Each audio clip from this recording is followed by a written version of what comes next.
오늘 우리에게 주시는 하나님의 말씀입니다. 베드로전서 3장 14절에서 16절까지 말씀입니다.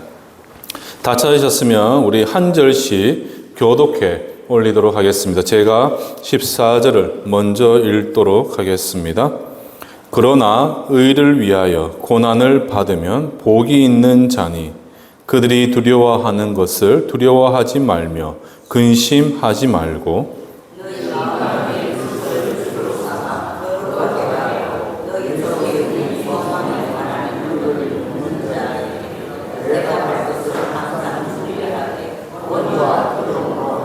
함께 고백하시겠습니다. 선한 양심을 가지라. 이는 그리스도 안에 있는 너희의 선행을 욕하는 자들로 그 비방하는 일에 부끄러움을 당하게 하려 함이라. 아멘. 할렐루야. 날씨가 많이 좀 무더워지고 있고 뭔가가 좀 날씨의 변동폭도 크지만 우리가 이럴 때일수록 우리가 또 육신의 건강도 좀 유의하시고 영의 양식인 성경의 말씀을 우리가 먹으면서 하나님의 거룩한 뜻과 하나님의 거룩한 은혜를 소망하면서 매일의 삶에 또 감사를 고백하시며 또 하나님의 인도하심을 바라볼 수 있기를 주님의 이름으로 축원합니다. 이제 우리가 일반적으로 그리스도인의 인생의 여정에 관해서 성경은 무엇으로 예를 들어서 이야기를 하느냐? 바로 출애굽에서의 광야길, 그 광야길을 우리의 인생의 여정에 때로는 비유를 합니다. 그래서 이제 하나님의 구원의 은혜 위에서 우리는 하나님의 구원받은 백성입니다. 그렇기 때문에 그분의 구원의 은혜 위에서 참 주의 백성들은 화려한 꽃길만을 걸을 것 같다 이렇게 생각이 되겠지만 때로는 인생의 길 가운데서 구불구불하게 길이 굽이져 있을 때도 있고 때로는 그 중간중간에 어떻습니까? 가시밭길이나 혹은 큰 시련이 나는 장애물이 있어서 정말 쉽지 않는 그 힘든 여정이 되기도 하죠. 그런데 이제 안타까운 사실은 이제 우리가 예수를 믿고 교회만 다니게 되면 복이 넝쿨째 들러올 것이라는 그러한 오해를 할 때가 너무나 많습니다. 그러다 보니까 때로는 이제 그렇지 못한 현실에서 그런 좌절하기도 하고 때로는 절망하기도 하고 때로는 그로 인한 교회를 떠나고자 하는 그러한 선택을 할 때도 있습니다. 오늘날 이제 한국 교회가 이제 우리 젊은 세대들이 많이 사라졌죠. 그 중간층이 사라지고 있는 그 이유에 대해서 여러 요인이 있을 거겠죠. 그러나 제가 생각하기에는 그 주된 요인은 바로 무엇이냐? 바로 성도들의 이탈을 두려워해서 이제 앞선 세대들의 조금 왜곡된 가르침이라고 해야 되나요? 이제 기복주의, 교회만 다니면 복을 받고 교회만 다니면 평강하고 교회만 다니면 내 인생이 만사형통하게 될 것이다라는 그러한 기복주의에 대한 반성이 없고 여전히 교회에 가게 되면 성도들 듣기에 좋은 평화와 평강만을 이야기하다 보니까 그들의 일상, 성도들의 일상과 또 교회에서의 가르침이 때로는 큰 괴리를 느끼게 되면서 많은 성도들이 낙심하고 또 그렇게 교회를 떠나가고 있다는 사실이죠. 그 와중에 이러한 성도들의 질문에 교회는 뭐라고 대답을 합니까? 믿어라. 무조건 믿기만 하면 된다. 그러니까 궁금하고 또 그에 대한 또 고민이 있음에도 불구하고 그 말에 끊임없이 교회는 믿어라. 믿지 않으면 죄인처럼 취급을 하다 보니까 어떻게 됩니까? 많은 사람들은 교회를 떠나서 소위 자신들의 마음을 평안케 해주는 또 혹은 또 자신들의 젊은 세대의 감성을 맞춰주는 그러한 어떻게 보면 이방 종교와 어떻게 보면 이단에 빠지는 그런 모습들을 볼 수가 있죠. 제가 얼마 전에 뉴스를 보면서 큰 충격에 빠진 장면이 있었습니다. 뭐냐 하면 아마 우리 성도님들 다 보셨을 거예요. 우리가 이제 초팔일이라고 그러죠. 이제 석가탄신이라고 하는데 그 초팔일에 여러분 혹시 뉴스 보셨습니까? 정말 K-불교라는 말 혹시 들어보셨어요? K-불교. 그러니까 K-팝, K-문화는 들어봐도 K-불교는 저도 처음 들어봤어요. 그런데 K-불교라 그래가지고 밤에 정말 연등 행사 같은 걸 하는데 젊은 세대들이 팍팍을 모여가지고 거기서 신나는 음악을 틀고 막 불교의 그런 가르침에 흠뻑 취해서 막 정말 흥분의 도가니 그러한 장면을 제가 영상으로 보았습니다. 뉴스에 대해서 특별히 됐잖아요. 그러니까 제가 그 모습을 보면서 정말 진리도 아니고 우리는 우상으로 다루는 그러한 어떻게 보면 이방 종교에, 타 종교에 왜 젊은이들이 그렇게 환호하고 젊은이들이 왜 거기에서 기뻐하고 자신들의 길을 찾으려고 할까? 이 세상의 유일한 진리는 우리 기독교밖에 없고 하나님의 거룩한 말씀밖에 없는데 왜 그들은 그러한 이방 종교에 빠져 또 이단에 빠져서 그렇게 환호하고 있을까? 결국은 그게 무엇이겠습니까?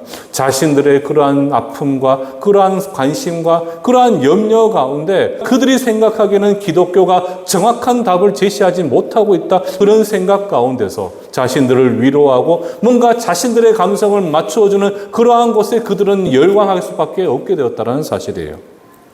따라서 우리가 여기서 주목해야 될 것은 바로 무엇이겠습니까? 진정한 그리스도인의 삶은 어떠한 삶인가? 우리가 이 질문 가운데서 우리가 걸어가는 길은 어떠한 길이고 그 가운데서 우리의 형편과 모양은 어떠한 모양이 되어져야 되는지에 대한 정확한 이해가 필요하다는 사실이에요. 무엇보다도 예수를 따르는 제자의 삶을 그냥 십자가의 영광의 길이다라고 우리는 이야기를 합니다. 그런데 여러분들, 우리는 십자가의 영광의 길이라고 이야기하지만 실제 세상에서 보기엔 어떻습니까? 그것은 고난의 길이 될 수밖에 없어요. 그렇지 않나요? 결국엔 우리가 예수의 제자의 도를 따르는 사람이라면 결국 우리는 매일의 인생의 여정 가운데 무엇을 해야 되느냐? 예수님이 지고 골고다까지 올라가셨던 그 십자가, 우리도 그 십자가를 지고 골고다까지 올라가는 그 인생길을 걸어가는 이가 바로 누구냐? 저와 여러분들이 되는 것이고, 그래서 우리는 그것을 영광의 길이라고 이야기하지만 실제의 삶은 어떤 길이 될 수밖에 없느냐? 그것은 십자가 고난의 길이 될 수밖에 없다는 사실이에요. 그러니까 여러분들이 잘 이해하셔야 되는 것은 우리 기독교 성경의 가르침은 기복주의가 아닙니다. 무조건 교회만 다니면 너희는 복받고 교회만 다니면 만사 형통이 아니라 우리는 예수께서 걸어가신 그 십자가의 길을 함께 십자가를 지고 걸어가는 그 인생의 여정이 바로 우리의 삶의 길이 되어져야 되는 거죠. 그런 점에서 이제 오늘 베드로 사도의 가르침은 우리가 맞이하게 되는 그 고난, 때로는 예수를 믿기 때문에 거룩한 주의 백성이기 때문에 우리가 맞이하게 되는 그 고난과 시련 앞에서 우리는 그 고난과 시련을 어떻게 마주하고 또 어떻게 받아들여야 되는가, 그리고 그 가운데서 그리스도는 어떻게 그 고난을 극복해야 되는가라는 점에 대해서 베드로 사도가 오늘 우리에게 가르침을 주고 있습니다. 그래서 이제 본문으로 들어가서 이제 질문을 던지고 있죠. 그리스도인은 두려움 앞에서 그 두려움을 어떻게 바라봐야 하는가라는 질문에 이제 14절을 보시면 이렇게 우리에게 말씀을 합니다. 우리 다 함께 14절을 함께 한번 읽어보도록 하겠습니다. 시작.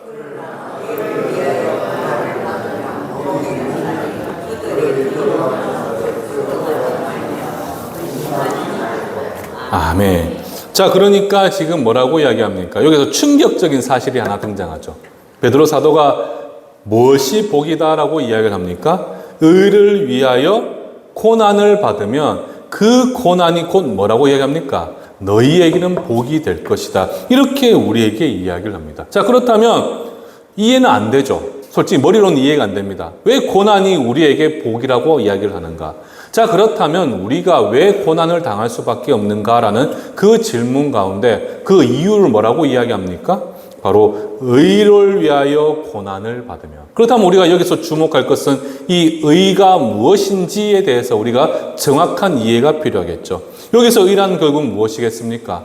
소위 불의하고 왜곡되고 모순된 세상에서 여전히 하나님의 뜻에 순종함으로써 우리를 당신의 거룩한 백성으로 부르심, 그 부르심의 소명을 다하는 것, 그것이 바로 무엇이겠습니까? 그게 바로 의가 됩니다. 의. 그런데 그 하나님의 의를 위해서 우리를 당신의 백성으로 불러주셨기 때문에 그 하나님을 위하여 우리가 겪게 되는 그 시련과 고난은 나에게 무엇이 될 수밖에 없느냐? 그렇기 때문에 바로 너희에게 복이 된다. 이렇게 지금 우리에게 가르침을 주고 있죠. 그러니까 바로 나를 위해 죽으신 예수 그리스도, 그 예수 그리스도를 믿는 믿음으로 말미암아 우리가 때로는 시련과 고난 가운데 놓일 수는 있지만 그 시련과 고난은 결국 우리에게 무엇이 된다는 겁니까? 바로 우리에게는 하나님의 예비하신 놀라운 은혜가 될 것이다. 이렇게 우리에게 가르침을 주고 있는 거죠. 그렇기 때문에 뭐라고 이야기를 합니까? 그들이 두려워하는 것으로 두려워하지 말고 근심하지 마라. 그리스도는 예수를 믿는다는 그 이유만으로 자신을 핍박하는 그 박해자들과 세상의 권세 앞에서 그들의 어떤 위험과 어떤 도전과 그러한 핍박 앞에서도 결코 두려워하지 않고 동요할 필요가 없음을 지금 정확하게 우리에게 말씀을 하고 있는 겁니다.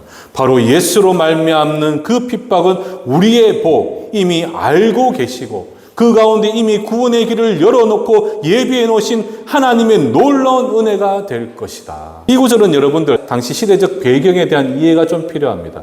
여러분들 당시 이제 우리 초대교회 성도들이 처해 있는 현실은 어떤 현실입니까?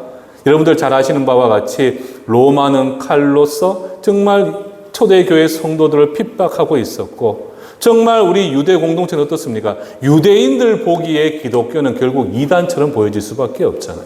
그러니까 그들은 유대 공동체에서 초대교회 성도들을 다 내보내버리고, 그러니까 경제적인 모든 고난도 박탈되어 버렸던 상태가 바로 이 당시에 초대교회 성도들이 처한 현실이었어요.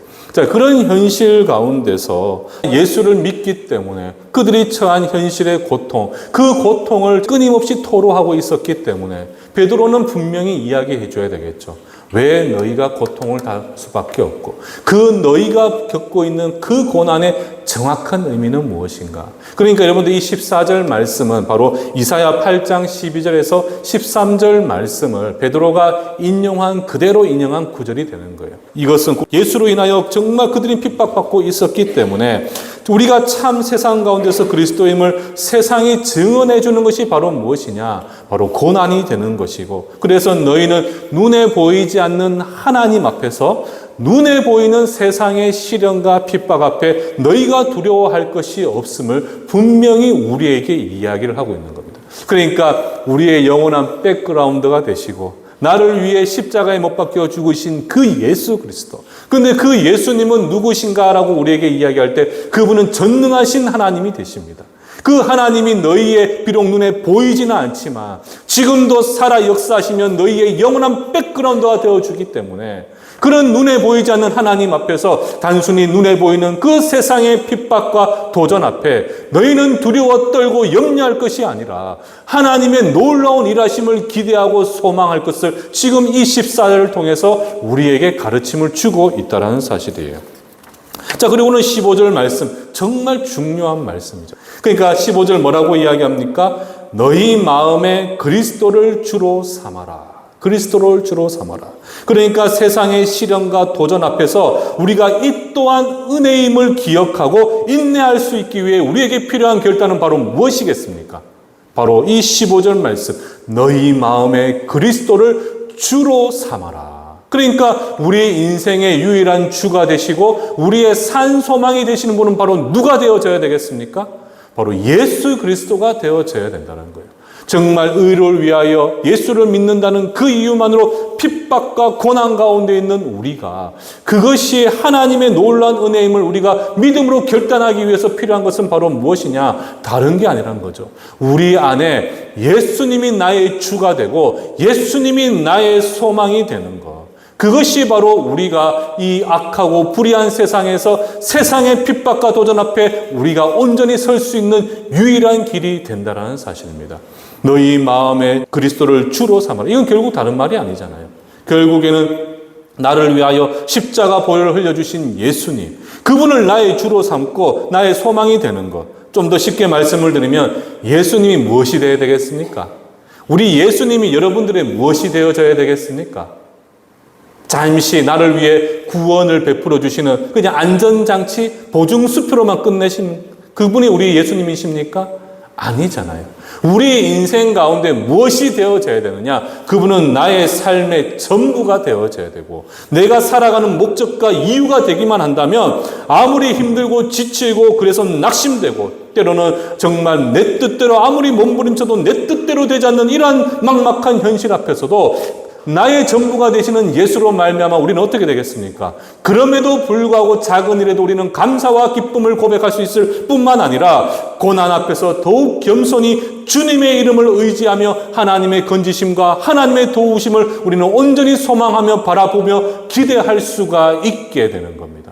그래서 그리스도가 주가 된다는 것 다른 거 아니죠. 바로 하나님이 나의 전부가 되는 것, 하나님이 내가 살아가는 삶의 목적과 이유가 되는 것이고 그분의 거룩한 말씀이 내가 살아가는 이유가 되는 것. 그것이 바로 무엇이냐? 바로 그리스도가 나의 주가 되고 그리스도가 나의 유일한 소망이 된다는 거죠. 자, 그런데 여기까지 제가 이렇게 말씀을 풀어드렸습니다.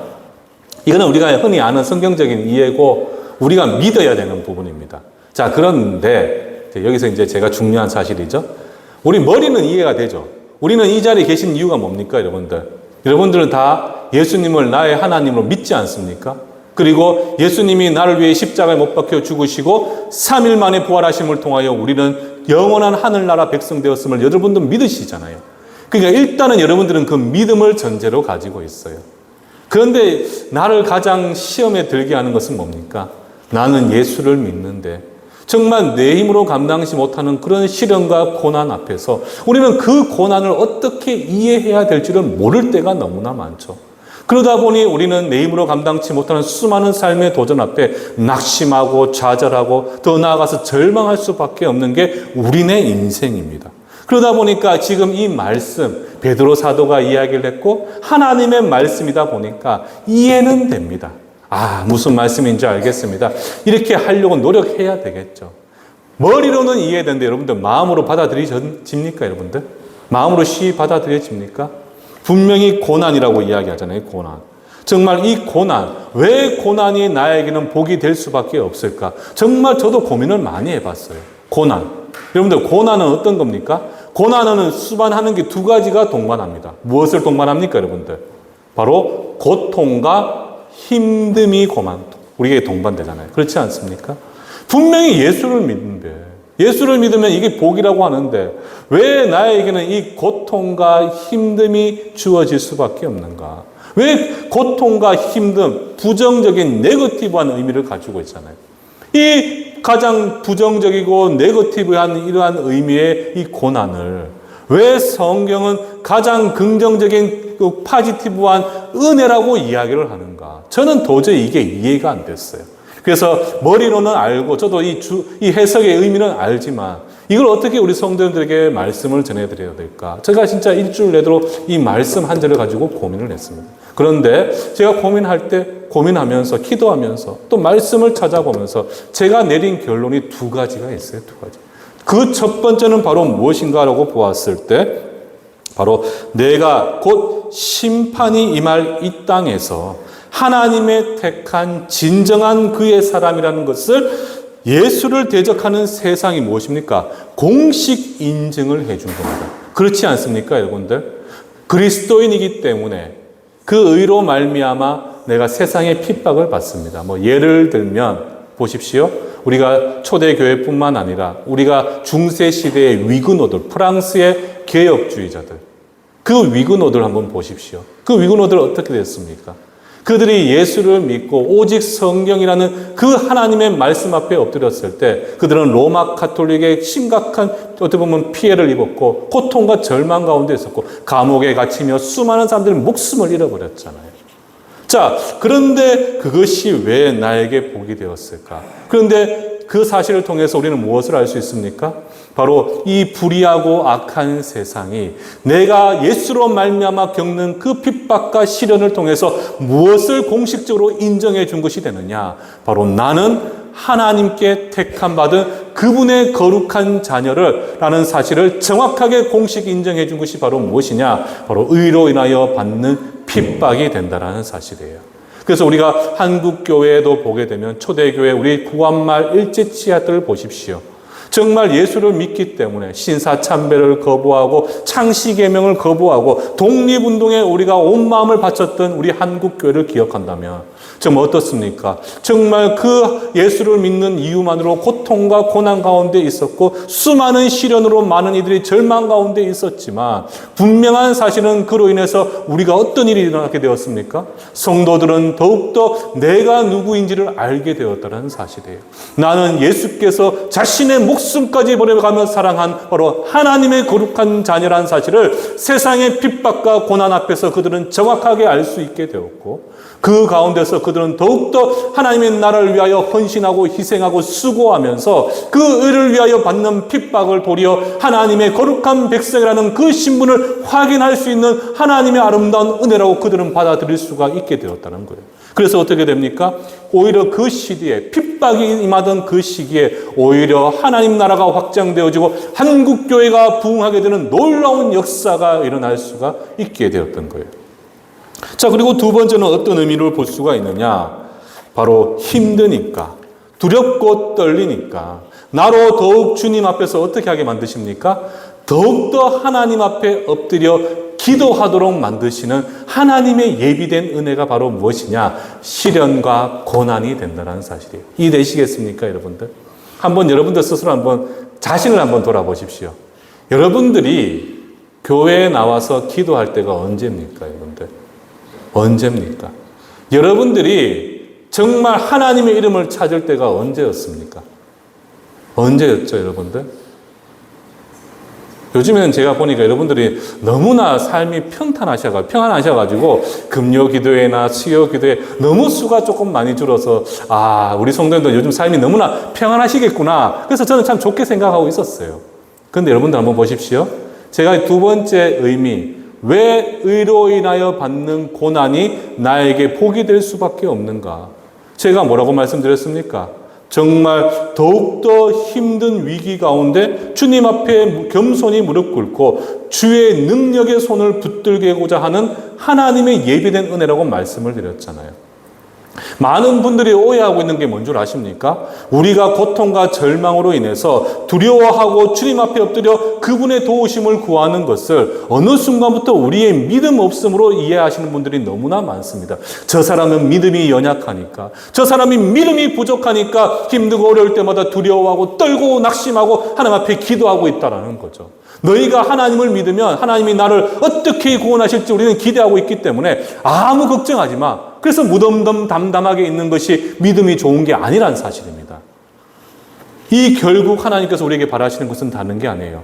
바로 당신 앞에 우리가 무릎 꿇도록 예비해 놓으신 것이 바로 고난이라는 하나님의 은혜의 선물이라는 거죠. 그래서 이 고난을 통해서 정말 나로 나의 모든 것을 깨달아서 나는 아무것도 할 수 없는 연약한 존재, 나는 정말 낮은 자임을 스스로 고백하지만 나는 하나님으로 말미암아 모든 것을 할 수 있노라 믿음으로 고백하는 것이 바로 무엇이라는 겁니까? 그게 바로 의로 인하여 핍박받는 그 고난을 대하는 그리스도인의 믿음의 자세가 되는 거죠. 그러니까 정말 하나님의 그 옷자락을 붙들고 하나님 앞에 눈물로서 밤새 기도하면서 하나님, 나는 연약합니다. 나는 아무것도 할 수가 없어요. 지금 내가 처한 현실의 문제 앞에서 나는 어쩔 줄도 모르는 연약하고 부족한 종이지만 나는 그러나 나의 힘이 되시고 나를 살리신 예수님의 능력을 의지합니다. 당신께서 나의 전부가 되시고 당신이 나의 모든 길을 인도해 주십시오. 믿음으로 고백하는 것. 그것이 참된 우리 신앙의, 우리 믿음의 모습이 아닙니까, 여러분들? 지금 하나님께서는 이 고난을 통해서 우리에게 무엇을 예비해 놓으셨느냐? 바로 주님을 찾을 수 있도록, 나는 모든 것을 연약함으로 내려놓았지만 나를 제대로 알고 하나님이 누구이신지를 정확하게 기억해서 하나님의 능력의 손을 붙들도록 만들기 위해 하나님께서는 우리에게 어떤 은혜를 베풀어 주신다는 거죠? 바로 우리로 하여금 때로는 시련과 고난과 그 가운데 절망할 수 있도록 우리에게 은혜를 베풀어 주신다는 사실이죠. 분명한 사실은 그리스도인에게 약속된 하나님의 복은 바로 무엇이냐? 모든 위기와 환난과 고난 가운데 우리를 향한 건지시는 놀라운 복이 반드시 우리에게 예비되어져 있다는 사실이에요. 그래서 예레미야 33장 3절 말씀을 보시게 되면 뭐라고 우리에게 고백을 하고 있느냐? 바로 우리 다 함께 한번 33장 3절 말씀을 함께 한번 읽어보도록 하겠습니다. 시작!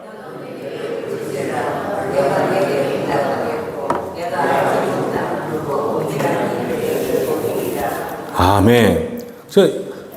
한번 보십시오, 여러분들. 분명히 성경에 하나님은 우리에게 뭐라고 이야기합니까? 야, 너 위기 있어? 너 시련과 고난이 너에게 주어졌어? 네 힘으로는 도저히 그 문제를 풀어낼 수가 없어? 야, 너 내 앞에 와서 엎드려서 나를 부르짖어. 나를 찾고 내게 부르짖어. 자, 그렇게 하면 우리에게 뭐라고 약속해 주십니까? 내가 누구에게? 너에게 응답하겠다. 응답하겠다는 것은 결국 무슨 뜻입니까? 하나님은 우리의 작은 신음조차 외면하지 않으시고 그 소리에 귀를 기울이고 계신 분이 바로 누구시라는 것이죠? 그분이 바로 우리의 하나님이 되시는 거예요. 그분이 나를 얼마나 사랑하셨는지 이 땅에 오셔서 나를 위해 죽으셨잖아요. 그 하나님께서 지금 나에게 말씀하십니다. 너 아무리 환난 가운데 있고 네가 죽음의 고통과 절망 가운데 있다 할지라도 너는 내게 부르짖어. 그러면 내가 너의 기도를 듣고 응답하겠는데 그 뒤에 보십시오. 뭐라고 이야기합니까? 네가 알지 못하는 크고 은밀한 일. 그러니까 인간의 이성과 생각을 넘어서는 하나님만이 하실 수 있는 놀라운 일을 어떻게 하신다는 겁니까? 너에게 보여줄 것이다. 너에게 보여줄 것이다. 우리가 한번 보십시오. 이스라엘 백성들 출애굽 직전에 10가지 재앙으로 애굽이 무너졌잖아요. 그러니까 애굽 사람들이 바리바리 자신들의 모든 금은 보화를 다 싸가지고 어떻게 합니까? 이스라엘 백성들에게 주면서 빨리 나가, 빨리 나가. 너희들이 없어야 우리가 살 수가 있어. 빨리 나가. 그러면서 내보냈잖아요. 그때 이스라엘 백성들 마음은 어땠을까요? 그래, 내 조상의 하나님께서 약속하신 바대로 나를 구원해 주셨구나. 이제 우리는 적극꿀이 흐르는 가나안 땅에서 정말 평안한 삶을 살겠구나. 꽃길만을 걷겠구나. 그들은 생각했을 겁니다. 그런데 여러분들, 그들이 룰루랄라 그러면서 딱 걸어왔어요. 걸어갔는데 눈앞에 무엇이 펼쳐져 있었습니까? 홍해 바다가 그들을 가로막고 있었잖아요. 인간의 힘으로는 절대 넘어갈 수가 없는 그 홍해 바다가 이스라엘 백성들 눈앞에 딱 가로막고 있었어요. 그때 하나님께서 이스라엘 백성들 어떻게 합니까? 원망과 불평이 주어져 있었지만 믿음으로 짝대기를 들어서 바다를 향했던 모세의 그 행동 하나에 어떤 일이 일어나게 되었죠? 그 바다가 갈라져서 이스라엘 백성들이 바다를 걸어서 건너는 놀라운 역사가 우리 가운데 이루어졌습니다. 자, 그런데 또 보십시오. 그러면 모든 일은 끝났고 이제 우리는 평안하게 가나안 땅에 가겠네. 또 룰루랄라 걸어가고 있는데 며칠 안 가서 어떻게 됩니까? 광야에서는 가장 필요한 게 물이잖아요. 그런데 자신들 앞에 연못에서 갔더니 마라의 쓴물입니다. 쓴물이에요, 쓴물. 그러니까 그 쓴물 앞에 또 원망을 했을 때 하나님 어떻게 하십니까? 너는 내게 부르짖으라. 네가 알지 못할 크고 은밀한 일을 너에게 보여주시겠노라. 그 쓴물을 단물로 바꿔버리셨어요. 그리고는 배고픔에 굶주려 있는 백성들이 배고프지 않도록 어떻게 합니까? 하늘의 만나와 메추라기 무리밥 반석에 물러서 그들을 지키시고, 그리고 그들이 밤에는 따뜻하게 또 야생동물로부터 위협으로부터 자신들을 지키고, 낮에는 그 더위에서 지킬 수 있도록 하나님이 구름기둥 불기둥으로 저 수많은 백성들을 덮어주셔서 그들로 하여금 그 선한 길로 가나안 땅에 들어갈 수 있도록 하나님께서 은혜를 베풀어 주셨잖아요. 그들에게는 매일의 삶이 고난이요, 그들에게서는 하나님의 백성이기 때문에 겪게 되는 시련과 아픔과 절망이었지만 그 시련과 절망과 고난을 하나님은 어떻게 바꾸셨습니까? 매일의 삶 가운데 하나님의 능력을 보여주시는 놀라운 기회로 삼으셨고, 그래서 모든 백성들이 이 문제 앞에 엎드렸을 때 하나님의 놀라운 능력을 보게 되고, 이후에 또 다른 문제 앞에서 그들은 두려워하는 것이 아니라 어떻게 했습니까? 하나님은 이번에 또 어떤 방법으로 나를 구원하실까 기대하고 소망하게 되는 놀라운 역사가 그들 삶 가운데 주어지게 되었다는 사실이에요. 그러니까 우리 성도들이 기억하셔야 되는 것은 우리 인생은 어떤 인생인가라고 보았을 때, 여러분들 매일 하루하루가 가시밭길입니다. 그렇지 않습니까? 지금 우리 구미는 큰 기업체들이 많지만 경기가 나쁘면 가장 많은 영향을 받는 것도 우리 구미잖아요. 근데 우리 성도님들 직장 문제, 가정 문제, 자녀 문제, 건강 문제, 모든 게 문제일 수밖에 없는 현실 앞에서 우리는 때로는 절망하고 낙심할 수밖에 없습니다. 그러나 우리가 예수를 믿는다는 것은 결국 무엇을 의미하느냐? 그런 낙심과 절망이 우리에게 유일한 소망이 되어서 모든 환난 가운데 나를 건지시는 하나님의 은혜를 또 오늘 하루는 이렇게 기대하고 또 내일 하루는 저렇게 기대하는 삶을 통해 나의 능력 되신 예수님이 지금도 살아 역사하시면 나와 함께 하심을 믿음으로 소망하는 것. 그래서 오직 예수님이 바로 나의 유일한 참 소망이 된다면 우리는 그 모든 문제, 환난 앞에서 나를 건지시는 하나님의 은혜로 말미암아 오늘도 웃고 내일도 웃고 매일의 삶 가운데 마지막 주님 앞에 서는 날까지 우리는 매일의 삶을 기쁨과 감사로 주님 앞에 웃으며 나아갈 수가 있게 되는 거죠. 이게 바로 무엇입니까? 오늘 베드로 사도가 우리에게 말하는 너희가 고난을 대하는 법이 된다는 사실이에요. 고난은 무조건적으로 아픈 것만이 아닙니다. 시련과 위기는 우리로 하여금 무조건 낙심케 하는 것이 아닙니다. 그 가운데서 우리가 바라봐야 되는 것은 바로 무엇이냐? 나의 능력 되시는 하나님을 바라보면서 끝까지 그분의 말씀 앞에 순종하고 그분을 내가 낮아져서 나의 모든 교만을 내려놓고 그분의 옷자락을 붙들 때, 혈류병 여인이 그분의 옷자락을 붙들 때 어떤 일이 일어났습니까? 그 오래된 병이 눈 녹듯이 사라졌듯이 우리 인생도 바로 그런 하나님의 은혜가 펼쳐져 있다는 사실이에요. 그 은혜를 내 것으로 먹느냐, 내 것으로 먹지 못하느냐는 결국 무엇으로 관련이 되느냐? 오직 예수를 나의 주로 삼고 그분이 나의 주가 되고 그분이 나의 유일한 소망이 되느냐 안 되느냐에 따라서 그것이 결정이 될 수밖에 없는 거죠. 저는 우리 성도들이 이 사실을 좀 기억을 하셨으면 좋겠습니다. 그러면 또 성도들 이야기하겠죠. 목사님이 뭐합니까? 직접 아파봤어요? 위기 겪어봤어요? 환난이 뭔 줄 아십니까? 왜 전들 모르겠습니까? 제 인생도 참 굴곡졌거든요. 저도 많은 것을 경험해봤고 저는 이야기했잖아요. 우리 둘째가 태어날 때 어떤 어려움도 있었는지. 저도 압니다. 그래서 저도 이 14절 한 절을 가지고 제가 일주일을 제가 눈물을 흘리며 하나님 앞에 물어봤어요. 근데 하나님께서 저에게 주신 답은 다른 게 아니에요. 야, 고난 안 좋은 거 맞아. 그런데 내 손으로 주어지는 고난이라면 그것은 너희들에게 좋은 거야. 너 나한테 언제 기도해? 너 나를 언제 찾았어? 꼭 무슨 문제만 생기면 너희들 나 찾고 있지 않아? 나는 그것마저도 좋아. 너희가 위기가 있을 때마다 나에게 찾아와서 나를 아버지라 부르면 내 이름을 부르짖는 그것만도 나는 좋아. 그래서 나는 너희들이 평생에 어떤 환난 속에서도 나만을 의지하고 내 이름을 부르짖도록 하기 위해서 나는 너희가 감당하지 못하는 것이 아니라 감당할 수 있는 위기와 시련을 너희에게 주는 거야. 이것은 너희들에게 아픔이 아니라 너희로 하여금 더욱더 내 백성 삼아 주시는 하나님의 은혜임을 너희가 기억해. 그리고 이 고난 가운데 너희가 나를 향한 믿음을 지키게 될 때 이것은 무엇이 될까? 바로 너희는 내 백성, 사랑하는 내 자녀라는 세상이 주는 훈장이 되는 거야. 저는 여러분들이 바로 이 사실을 기억하신다면 수많은 위기 가운데서 우리는 무엇을 할 수 있겠습니까? 그런 위기와 시련 앞에서도 그래서 제가 말씀드려요. 범사에 감사해야 되는 이유가 바로 여기에 있는 거죠.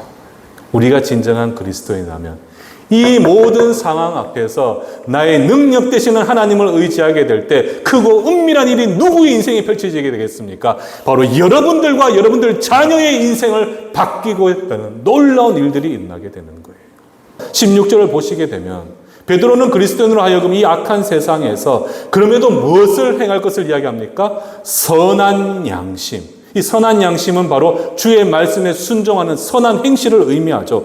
그 선한 양심을 끝까지 지킬 것을 우리에게 이야기하는데 그 이유가 바로 무엇이냐? 우리 16절 함께 한번 읽어보도록 하겠습니다. 시작!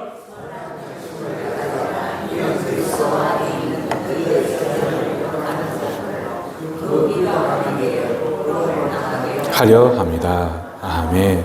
그러니까 우리가 악을 악으로 갚지 않고 선한 행실로서 주의 사랑으로 내가 누구인지를 증거하게 될 때 도리어 우리를 비방하고 핍박하는 자들이 어떻게 된다고 이야기합니까? 부끄러움을 당하게 될 것이다. 그러니까 결국 악인은 우리의 선한 양심과 행실을 통해서 주를 향한 의로운 행실을 통해 도리어 자신들의 무엇이 드러나게 된다는 거죠? 거짓과 허물과 위선이 드러나서 그 더러움으로 그들은 부끄러움을 당하게 될 것이다. 이것은 여러분들 딱 한 사람을 보면 정확하게 알 수가 있어요. 우리는 누구의 믿음의 유산을 이어받았습니까? 손양원 목사님, 그분의 신앙의 유산을 이어받은 거룩한 하나님의 백성들이잖아요. 우리 손양원 목사님만 봐더라도 정확하게 알 수가 있죠. 우리 손양원 목사님 두 아들 잘 알고 계시잖아요. 공산주의자들에게 총에 맞아 순교했습니다. 그런데 미국 유학을 앞두고 있는 엘리트들이었어요. 그런데 어느 날 여수인가요? 거기서 이제 장터에 나갔다가 정말 저 공산주의자들에게 죽었잖아요. 죽임을 당했잖아요. 얼마나 고통스럽습니까? 절망스럽겠습니까? 자신의 전부와도 같았던 그 두 아들이 죽임을 당했어요. 그런데 그 가운데서 손양원 목사님이 보여주신 행동, 그 모습을 한번 보십시오. 그 두 아들의 장례식에서 그분은 무엇을 고백했느냐? 10가지 감사의 제목을 고백을 했어요. 10가지 감사의 제목. 이래서 나는 하나님께 감사하고, 비록 이래서 내 자녀들이 죽었다 할지라도 우리 자녀들의 하나님이 되어주셔서 지금 이 아이들이 영원히 천국에서 평안을 누리고 있음에 감사합니다. 나는 이런 이유 때문에 나는 하나님께 감사를 고백할 수밖에 없습니다. 눈물을 머금고, 여러분들 생각해 보십시오. 고통스럽지 않습니까? 그러나 그 가운데서 그분이 고백할 수 있었던 건 하나님 앞에 감사였다는 거예요. 그런데 그분이 그렇게 할 수 있었던 이유가 뭡니까? 예수님만이 바로 그분의 유일한 주가 되었고, 예수님만이 그분의 유일한 소망이 되기 때문에, 또 자신만의 소망입니까? 사랑하는 그 죽은 순교한 자녀들의 예수님이 바로 그들의 소망이었기 때문에 그들은 그런 상황에서도 정말 뼈가 부러지는 그 고통 가운데서도 그들은 눈물을 흘리며 하나님 앞에 감사를 고백할 수가 있었죠. 놀라운 사실은요, 그 모습을 통해서 누가 변화를 받았습니까? 공산주의라는 것은 정말 무서운 이데올로기잖아요. 그 신념이잖아요. 집단적인 관계를 가진 자들이었잖아요. 그런데 어떻게 되었습니까? 그 두 아들을 죽였던 살인한 그 젊은 청년이 손양원 목사님의 그 고백을 통해서 그는 누구를 바라보았느냐? 바로 우리를 향한 그 예수님의 사랑과 눈물을 그는 보게 되었어요. 그래서 자신이 얼마나 위선적이었고, 자신이 얼마나 악인이었고, 자신이 얼마나 허물이 가득한 자인지를 그는 그때 깨닫게 되어서 어떻게 합니까? 자신의 모든 죄를 자복하고 눈물로서 용서를 구하게 되죠. 그런데 더 놀라운 사실은 그런 자를 어떻게 합니까? 손양원 목사님 또 용서해 주시는 하나님의, 우리도 영원히 죽을 수밖에 없는 죄인이었지만 정말 자신의 목숨을 버려가며 나의 죄를 용서하셨던 것처럼 우리의 죄를 용서하셨던 예수님을 바라보며 그 죄인을 용서해 주는, 그래서 그 죄인을 어떻게 합니까? 자신의 양자로 삼게 되는 놀라운 일들이 일어나게 되잖아요.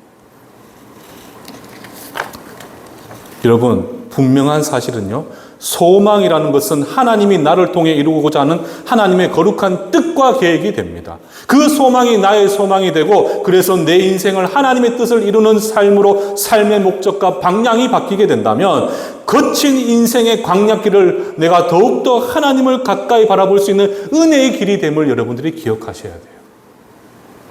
그래서 세상 사람들은 우리에게 언제 소망에 대해서 묻겠습니까? 우리가 잘 먹고 평안할 때 소망에 대해서 묻지를 않습니다. 우리도 그들과 똑같이 고난의 길을 겪고 있는데, 이상하리만큼 우리가 원망하지 않고 평안할 때 내 의지로는 도저히 감당하기 어려운 상황에서도 우리가 천국을 바라보고 감사할 때 세상은 우리를 향해 머리를 숙이며 물어보게 되는 거죠.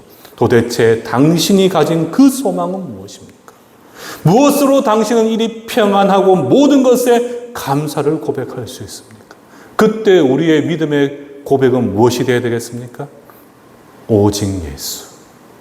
그 예수가 나의 주가 되고 그 예수님만이 나의 유일한 소망이 됩니다.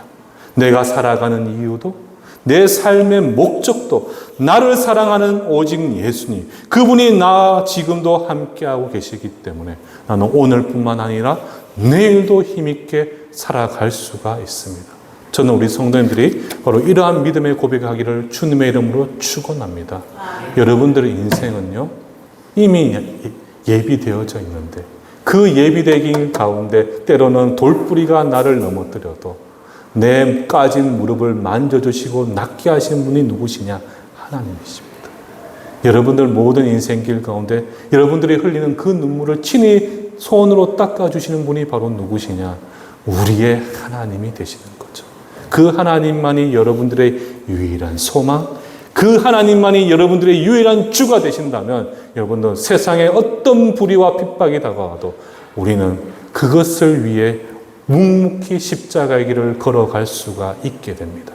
그런 하나님의 은혜를 소망하시면서 매일의 삶 가운데 하나님의 뜻을 이루어 가실 수 있는 귀하고 복된 우리 충성교회 성도님들 되시기를 주님의 이름으로 축원합니다.